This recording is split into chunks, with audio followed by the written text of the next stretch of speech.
So imagine you're just, casually scrolling through your YouTube feed, right? Right, just a normal Tuesday. Yeah, exactly. And suddenly you see this bright blue hat, and it looks exactly like a Maggie-style hat. Yeah, the classic block text. Yeah, but instead of Donald Trump's famous slogan, the bold white text on this one reads, "Make Caven great again." Make Caven great again. That is quite the pivot. Right.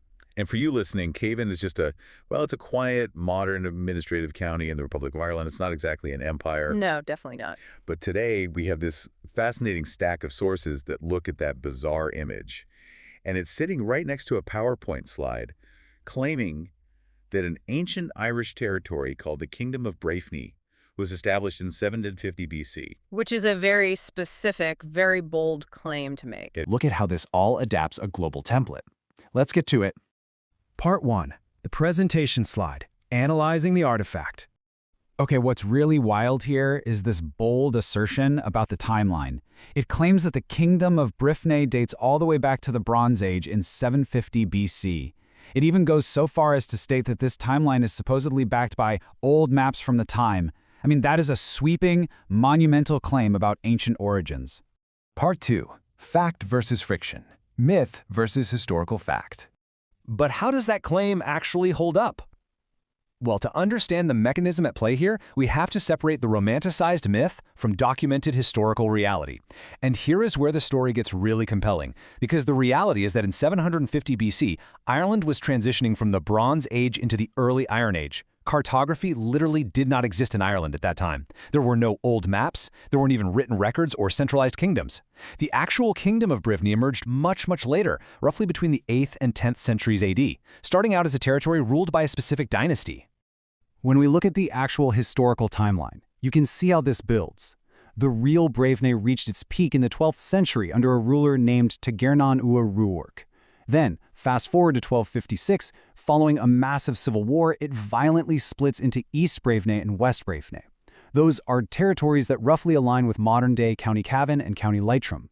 So the actual history is incredibly complex, fractured, and filled with tribal warfare, which, is a stark contrast to that simple ancient origin story we saw earlier. Part 3. The Nationalist Playbook, the Rhetorical Strategy. Which brings us to a really vital question. If the history is fabricated, why use it? Why invent a 750 BC start date? Well, our source material reveals this isn't just an accidental typo. It's a highly calculated rhetorical strategy. The crucial point here is understanding a concept called palingenetic ultranationalism. Now, I know that sounds like a mouthful, but it's actually the core rhetorical device used worldwide by fringe and ultranationalist groups. It's an ideology built entirely around the myth of a national rebirth following a period of perceived decay. It's the promise of returning to a fictional golden age. And the crazy thing is, it works the exact same way whether a group is invoking the Roman Empire or the medieval kingdom of BREIFNE. Our sources outline a very specific 3-step playbook for this. Step 1. Invent an unbroken, pure origin story. Step 2. Introduce a tragic fall, basically a narrative of victimhood where a great paradise was stolen or corrupted by outsiders. And finally, Step 3. Construct an idealized hierarchy, where brutal, complicated medieval history is magically repackaged into a time of perfect social order and strength. And this brilliantly illustrates the ultimate goal of claiming that impossible 750 BC timeline. By pushing the date back thousands of years, it attempts to grant this ancient, unchallengeable legitimacy to modern grievances. It allows agitators to essentially draw a line in the sand and declare, "We were here first, we were pure, and we were powerful." It places their modern political arguments on a foundation that supposedly predates modern law and governance. Part 4. Hyper-local identity. Weaponizing the local. So, now that we understand the broad concepts, how do you actually weaponize a regional history to mobilize people today? The sources detail how agitators create a total false dichotomy between a pure past and a corrupt present. Think about it. If someone just posts online that they don't trust the government, they sound like a standard internet contrarian. But by linking anti-immigration or anti-government rhetoric to a specific historical territory like BREIFNE, they fabricate historical legitimacy. They reframe what might otherwise be viewed as standard xenophobia into the noble defense of a sacred ancestral legacy. It fosters an intense anti-government bias by painting the modern state as basically an occupying force.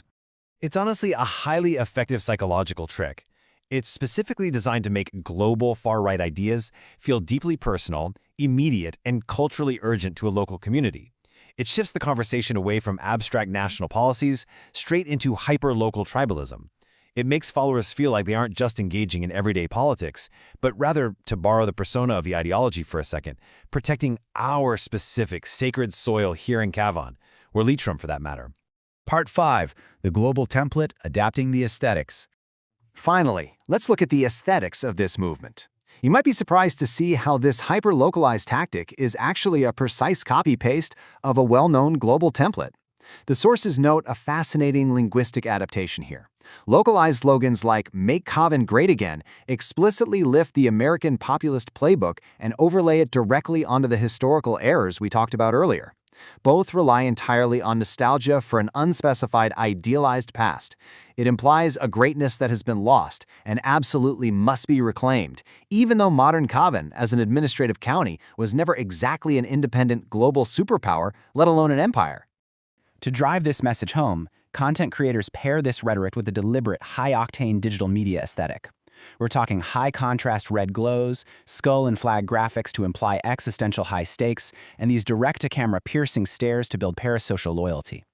They'll even use giant red fake history stamps highlighting those fabricated dates.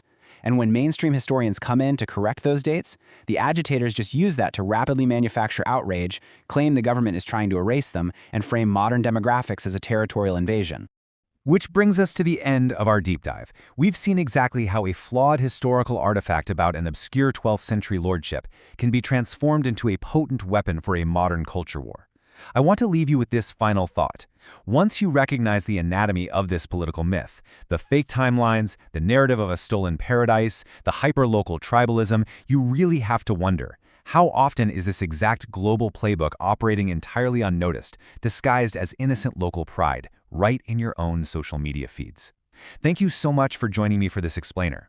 Keep asking questions and always look closely at the history you're told.